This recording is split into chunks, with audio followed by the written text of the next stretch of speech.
Capítulo 6. La satisfacción de Collins por ese convite fue completa. El poder mostrar la grandeza de su patrona ante sus admirados visitantes y hacerles ver la cortesía de Lady Catalina para con él y su esposa eran justamente las cosas que más anhelaba, y el que tan pronto se ofreciese ocasión de todo ello era prueba tal de la bondad de la mencionada señora que no sabía cómo ponderarlo bastante. Confieso, dijo, que nada me habría sorprendido una invitación de su señoría para tomar el té el domingo y pasar la tarde en Rosings. Antes bien, conociendo su afabilidad, esperaba que eso aconteciese. ¿Pero quién podía prever una atención como esta?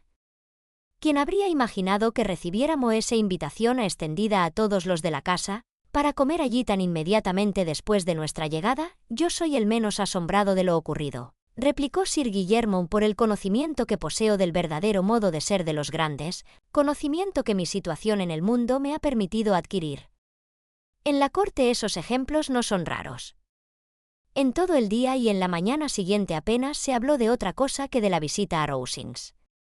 Collins los fue instruyendo con cuidado de lo que iban a ver, para que la vista de tales estancias, de tantos criados y de tan espléndida comida no los sobrecogiese en absoluto.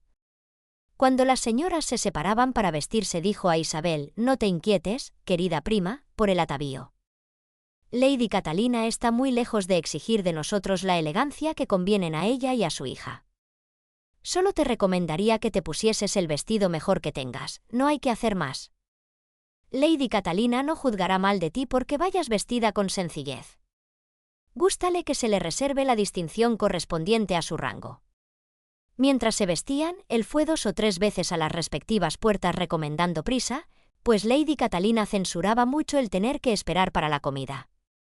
Tan elevadas noticias de su señoría y de su modo de ser habían asustado por completo a María Lucas, poco hecha a sociedad, y miraba por eso su entrada en Rosings con tanto temor como su padre había experimentado cuando su presentación en St. James. Como el tiempo era hermoso, la ida fue un agradable paseo de media milla a través del parque. Todo parque posee sus bellezas y sus perspectivas, e Isabel halló en aquel mucho que la agradó, aunque no le produjo el entusiasmo que Collins creía que había de inspirarle la escena, y así, solo débilmente la interesó la enumeración que aquel le hizo de las ventanas de la fachada de la casa y la relación de lo que la totalidad de las vidrieras había costado a Sir Louis de Bourgh.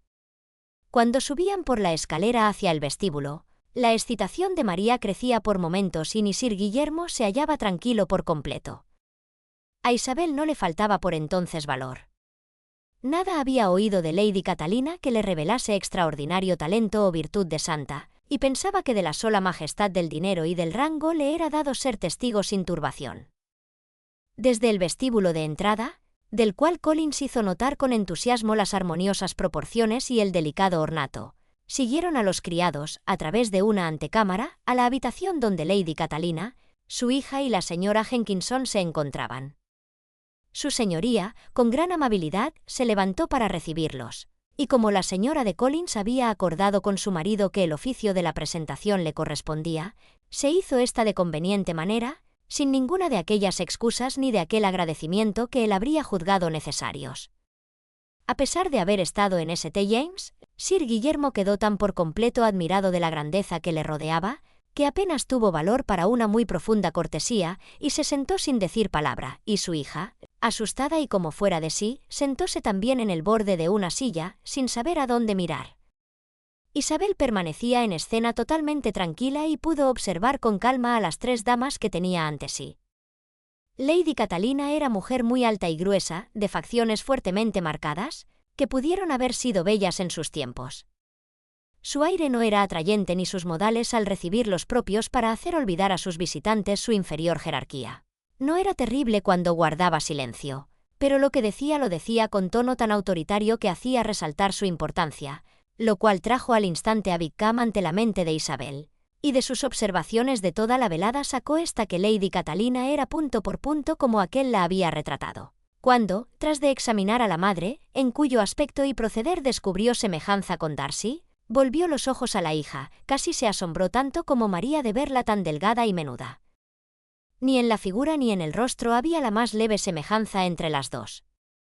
La señorita de Bourgh era pálida y enfermiza, sus facciones, aunque no ordinarias, eran insignificantes, Y hablaba poco, excepto, en voz baja, con la señora Jenkinson, en cuyo aspecto nada había de notable y que estuvo por completo entregada a escuchar lo que aquella le decía y a colocar una pantalla ante sus ojos en dirección conveniente.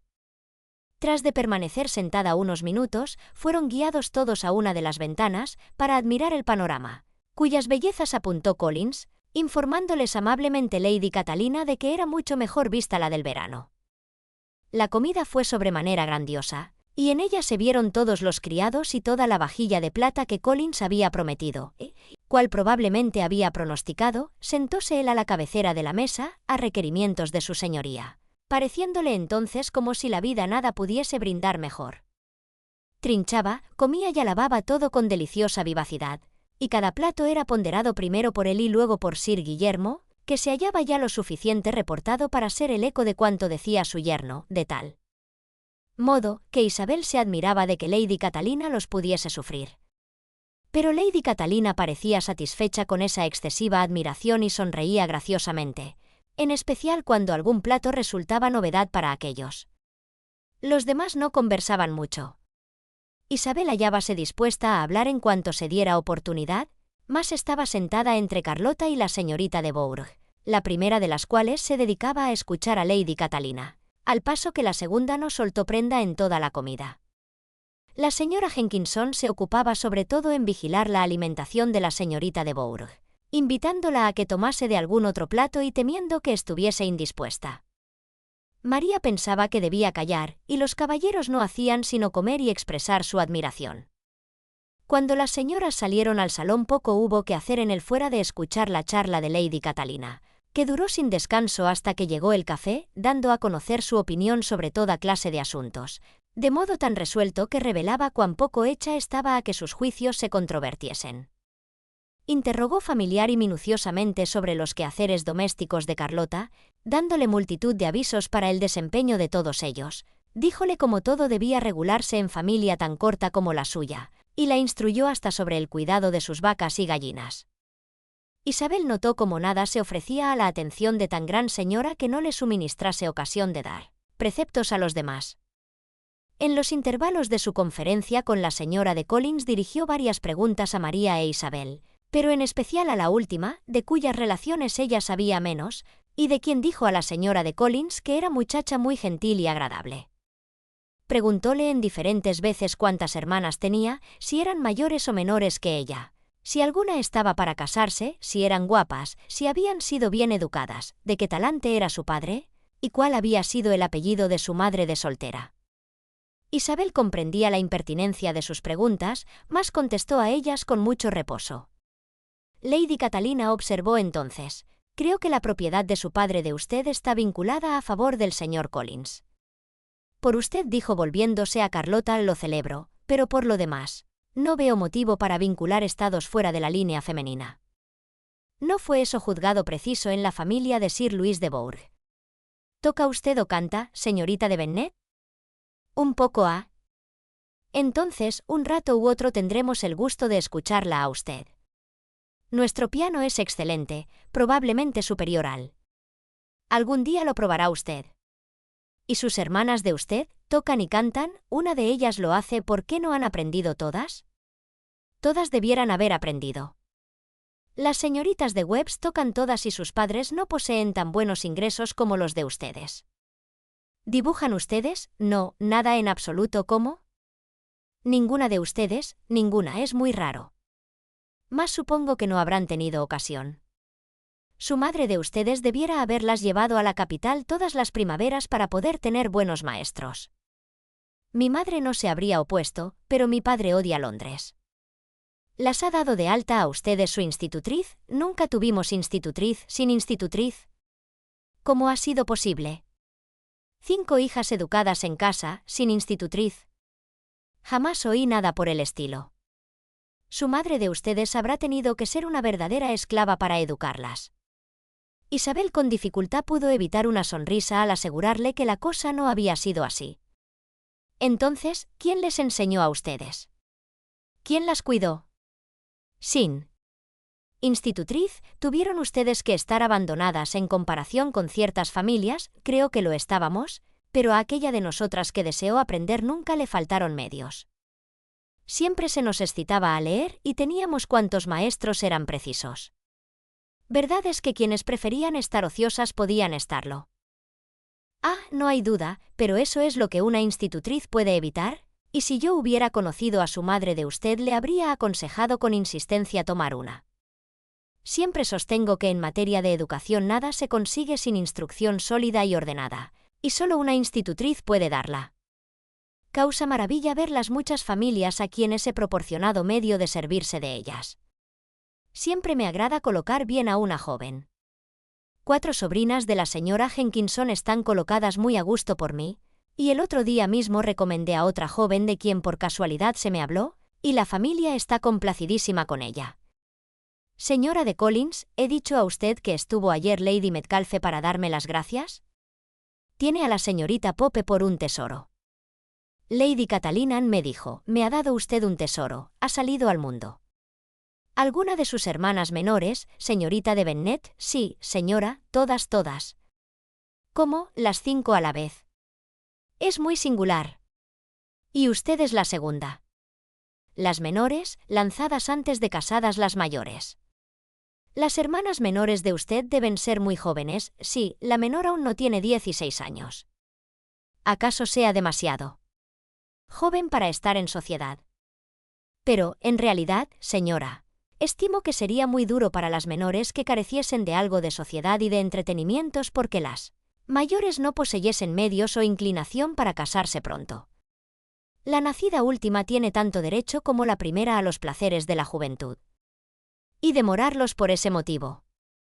Creo que eso no sería muy a propósito para promover el cariño fraternal ni la delicadeza de pensamientos. A fe mía, exclamó Lady Catalina, que da usted sus opiniones de modo muy resuelto para ser tan joven. Haga el favor de decirme qué edad tiene usted con 3 hermanas crecidas detrás, replicó Isabel sonriente. Será difícil que vuestra señoría espere que lo confiese. Lady Catalina pareció asombrarse por completo de no recibir una contestación directa, e Isabel sospechó de sí misma que era la primera criatura que se había atrevido a chancearse de una impertinencia de tan elevada persona. No puede usted tener más de 20, estoy segura, por tanto, no tiene usted por qué ocultar su edad. Aún no tengo 21. Cuando los caballeros se les unieron y se hubo tomado el té, colocáronse las mesitas de juego. Lady Catalina, Sir Guillermo y los señores de Collins se sentaron a jugar partida de 4, y como la señorita de Bower prefirió jugar a casino, las 2 muchachas tuvieron el honor de ayudar a la señora Jenkinson a completar la suya. Su mesa era aburrida en grado superlativo. Apenas se lanzaba una palabra que no se refiriese al juego, excepto cuando la mencionada señora expresaba sus temores de que la señorita de Bower tuviera excesivo calor, o excesivo frío, o demasiada luz o demasiado poca. Mucho más animada era la otra mesa. Lady Catalina hablaba casi de continuo, notando las equivocaciones de los demás o relatando alguna anécdota relativa a sí misma. Collins se ocupaba en recalcar cuanto su señoría decía, en darle las gracias cuando ganaba y en excusarse si creía que la ganancia era con exceso.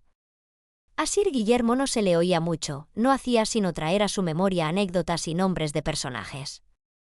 Cuando Lady Catalina y su hija hubieron jugado lo que deseaban, quitáronse las mesas y se ofreció a los señores de Collins el coche, que fue aceptado con gratitud y pedido al punto.